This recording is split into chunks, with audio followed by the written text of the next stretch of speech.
Hello guys.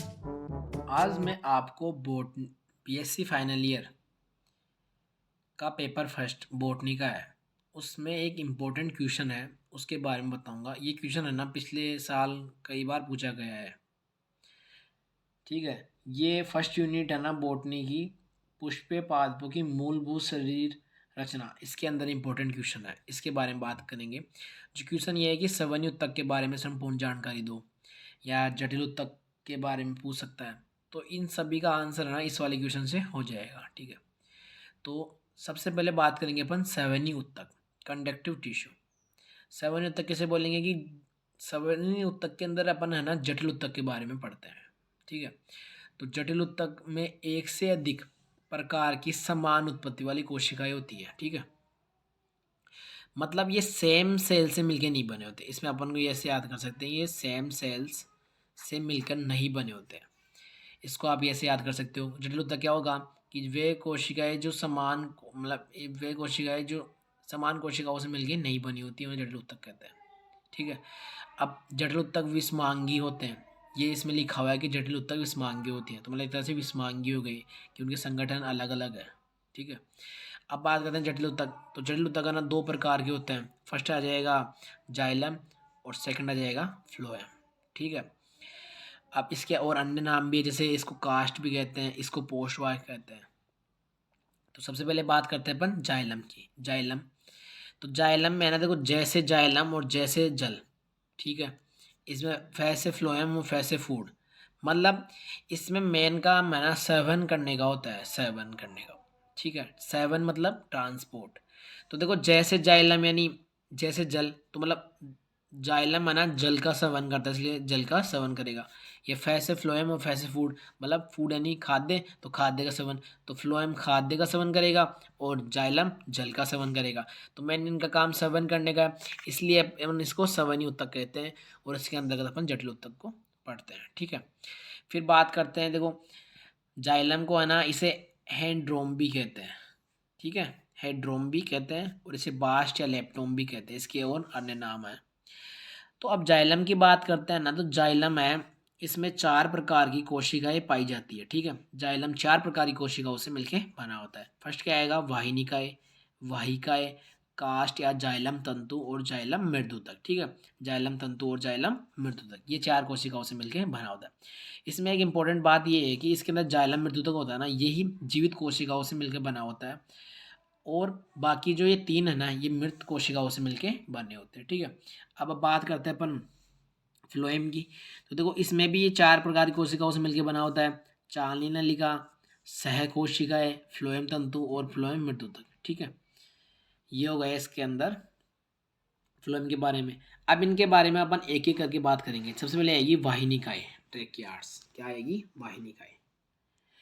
तो देखो वाहिनिका में क्या लिखा हुआ है कि वाहिनिका का एक बहुत दीर्घित नुकीला सिरे वाली सेल होती है। वाहिका होती है ना एक दीर्घित यानी लंबी नुकीली सिरों वाली सेल होती है। ठीक है, प्रौढ़ अवस्था में वाहिनिकाओं में प्रोटोप्लास्ट नहीं होता है, प्रौढ़ अवस्था में। ठीक है, कि प्रौढ़ अवस्था में इसके अंदर प्रोटोप्लास्ट नहीं पाया जाता है, इसलिए मृत होती है। फिर थर्ड पॉइंट है कि इनकी भित्तियाँ कठोर लिग्निन होती है, परंतु मोटी नहीं होती है। ये इनकी भित्तियाँ ना कठोर होती है और लिग्निन जमा होता है, परंतु फिर भी ये मोटी नहीं होती है। फिर बात करेंगे फोर्थ की, कि वाहिनिकाओं में गर्त बहुत ऐसे पाए जाते हैं। वाहिनिकाएं होती है ना, गर्त पाए जाते हैं। गर्त यानी नोट्स, खड्डे समझ सकते हो आप, गर्त मतलब। ठीक है, फिर गर्तों के द्वारा ही वाहिनिकाएं संलग्न वाहिनिकाओं से संबंध रखती है। मतलब ये गर्त होते हैं ना, इनके द्वारा ही इन दोनों में लिंक होता है, वाहिनिकाएं और वाहिनिकाओं में। ठीक है, तो आगे देखते हैं। केंद्रीय गुहिका और लिग्निनित भित्ति के कारण वाहिनिकाएं जल और विलय का आसानी से संवहन करती है। कि केंद्रीय गुहिका मतलब केंद्र के अंदर गुहिका और लिग्निन भित्ति के कारण वाहिनिकाएं जल और विलय का आसानी से संवहन मतलब आसानी से ट्रांसपोर्ट कर सकती है। अब इसका कार्य क्या है मेन, कि जल खनिज लवण का सेवन तथा यांत्रिक सहायता प्रदान करना। मतलब जल का खनिज लवण का ट्रांसपोर्ट करना और उसे यांत्रिक सहायता प्रदान करना। ठीक है, अब बात करते हैं वाहिकाएं, वेसल्स। ये नलिकाओं के समान बेलनाकार संरचनाएं होती है, इसकी बेलनाकार संरचनाएं होती है, ठीक है, जो जल और विलेय के चालन के लिए आदर्श रूप से अनुकूलित होता है। ये जल और विलेय को चालन के लिए आदर्श माध्यम प्रदान करता है या आदर्श रूप से अनुकूलित है उसके लिए, ठीक है। वाहिकाएं सछिद्र सेल के सम्मुख में उत्पन्न होती है, इसके अंदर सछिद्र सेल होती है, समूह में उत्पन्न होती है, जिससे जल एक सीधी नली में आसानी से ऊपर चढ़ जाता है। इसके कारण जल है ना नीचे से ऊपर आसानी से चढ़ जाता है। फिर इसमें क्या है कि इसमें भी प्रोटोप्लास्ट नहीं होता है, इसके अंदर ही प्रोटोप्लास्ट नहीं होगा तो ये भी मृत हो जाएगी, तो ये भी कठोर और लिग्नित होती है और मृत होती है। जैसे यहाँ पे आपकी इसकी डायग्राम दिख रही हो कि देखो लिग्नित और गर्त पाए जाते हैं इसके अंदर। अब विकसित की बात करते हैं तो वाहिका है ना विकसित होती है वाहिनिकाओं से, वाहिनिकाओं से वाहिका ज़्यादा विकसित होती है। अब उत्पत्ति की बात करते हैं तो वाहिका का उत्पत्ति है ना वाहिनिकाओं से ही मानी जाती है, इसकी उत्पत्ति वाहिनिकाओं से ही। कुछ निम्न पादपों में वाहिका नहीं पाई जाती। अब जो ये नीचे नाम दिए ना इनके अंदर वाहिका नहीं पाई जाती, जैसे टेरिडी। इंपॉर्टेंट काम क्या है कि खनिज लवणों का जल का सेवन तथा यांत्रिक सहायता प्रदान करना, ये भी खनिज लवणों का सेवन करती है, ठीक है। तो अब अपन है ना जाइलम तंतु के बारे में बात करेंगे, ठीक है, जाइलम फाइबर्स। तो जाइलम तंतु की लंबी कोशिकाएं होती है, मतलब जाइलम तंतु है ना लंबी कोशिकाएं होती है, जाइलम तंतु की लंबी कोशिकाएं, जिनमें द्वितीय लिग्नीकृत स्थूलन इतना अधिक होता है कि गुहिका बहुत कम हो जाती है। मतलब जो लिग्निन का जमाव इतना अधिक हो जाता है कि अंदर की गुहिका होती है ना वो बहुत कम हो जाती है, यानी उसकी साइज है ना छोटी हो जाती है, ठीक है। अब इसकी उत्पत्ति वाहिनिकाओं से होती है, इसकी उत्पत्ति किससे होगी, जाइलम फाइबर्स की वाहिनिकाओं से। और इसका जो काम है ना ये ओनली वो यांत्रिक सामर्थ्य प्रदान करता है, यांत्रिक सामर्थ्य होता है ना वही पदार्थ प्रदान करता है, ठीक है।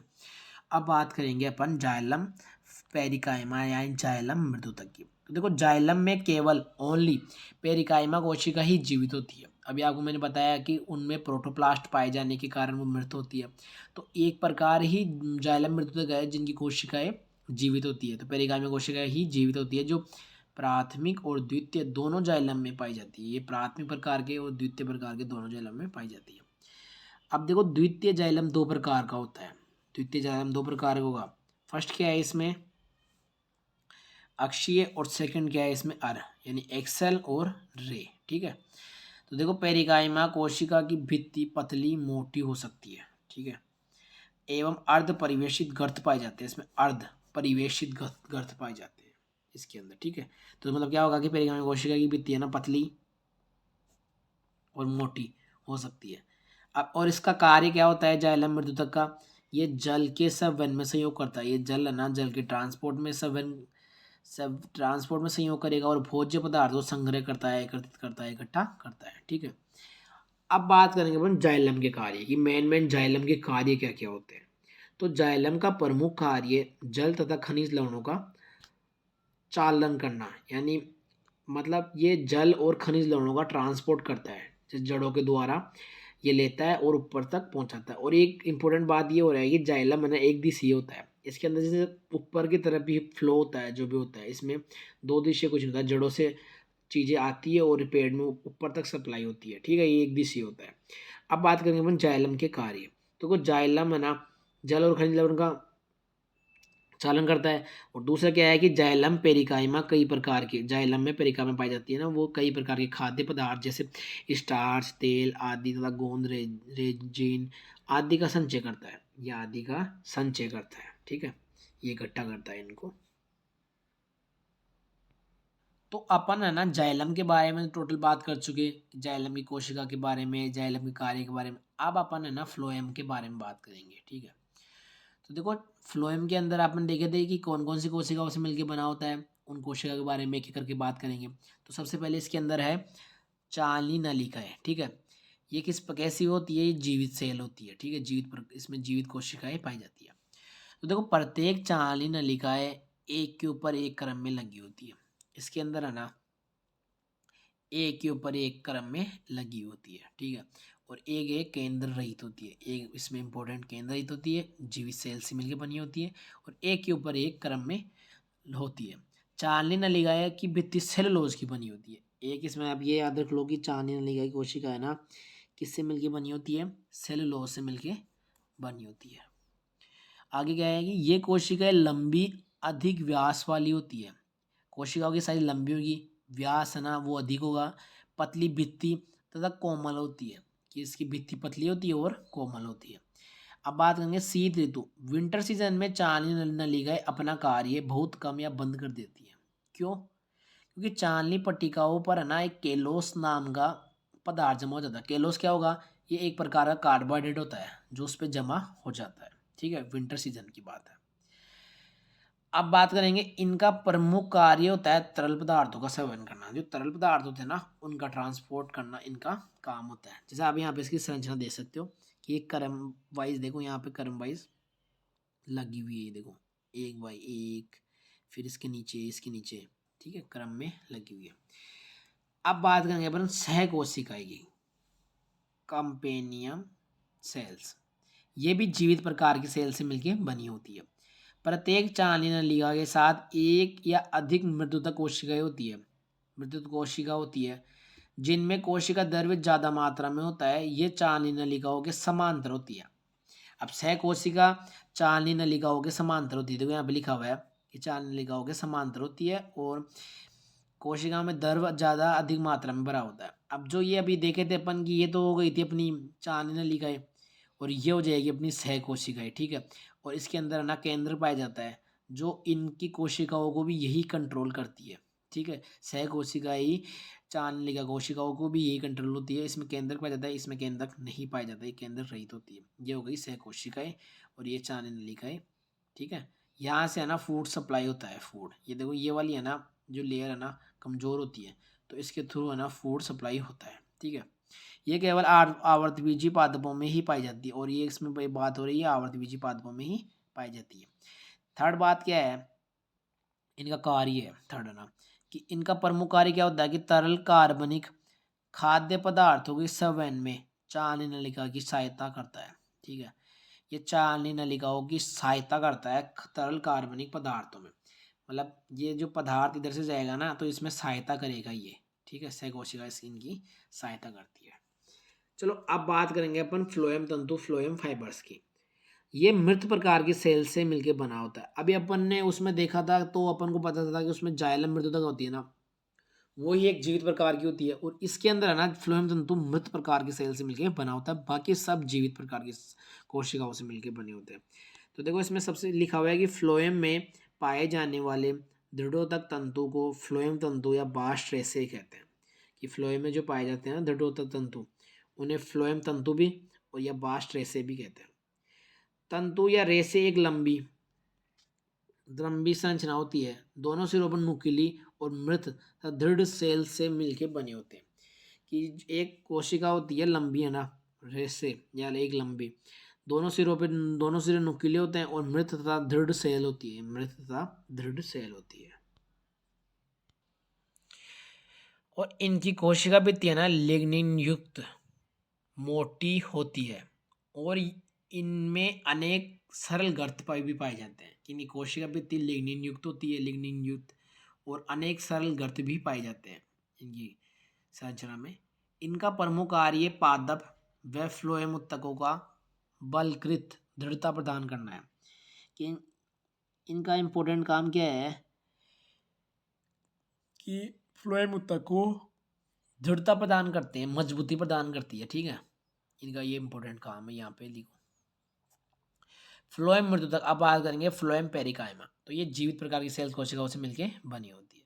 फ्लोएम उत्तक में पाए जाने वाले मृदुतक कोशिकाएं को फ्लोएम मृदुतक कहते हैं। ठीक है, कि फ्लोएम उत्तक में पाए जाने वाले मृदुतक कोशिकाओं को फ्लोएम मृदुतक कहते हैं। ठीक है, संरचना तो मृदुतक सेल्स के समान ही होती है। इसकी संरचना मृदुतक जो सेल्स होती है उनके समान ही होती है। स्थिति तो चालनी सेल्स तस है कोशिके के मध्य में पाई जाती है। जो चालनी कोशिका पीछे डायग्राम में देखे थे ना, तो उन दोनों के बीच में पाई जाती है ये। और एक बीजपत्री पादपों में के तनों में अनुपस्थित होती है। ये एक बीजपत्री पादप के तने होते हैं ना, उसमें अनुपस्थित होती है। और इसका कार्य क्या होगा कि भोजन को, इसका कार्य कि भोजन को एकत्रित करना और खाद्य सेवन में सहायता करना, कि खाद्य सेवन में सहायता करना, कि भोजन को एकत्रित कर लेती है, ठीक है, इकट्ठा कर लेती है, संग्रह, और खाद्य सेवन में सहायता करती है, खाद्य के ट्रांसपोर्ट में सहायता करती है। तो ये है ना, ये वीडियो यहाँ पे पूरी होती है। ये इंपॉर्टेंट क्वेश्चन है रियल में, ये बहुत बार पूछा गया हुआ है। तो इस क्वेश्चन को आप आराम से यहाँ से तैयार कर सकते हो, ठीक है। और अगर आपको वीडियो अच्छी लगे तो लाइक करें, और कोई क्वेश्चन या कुछ डाउट हो ना तो उसके लिए कमेंट करें। Thank you.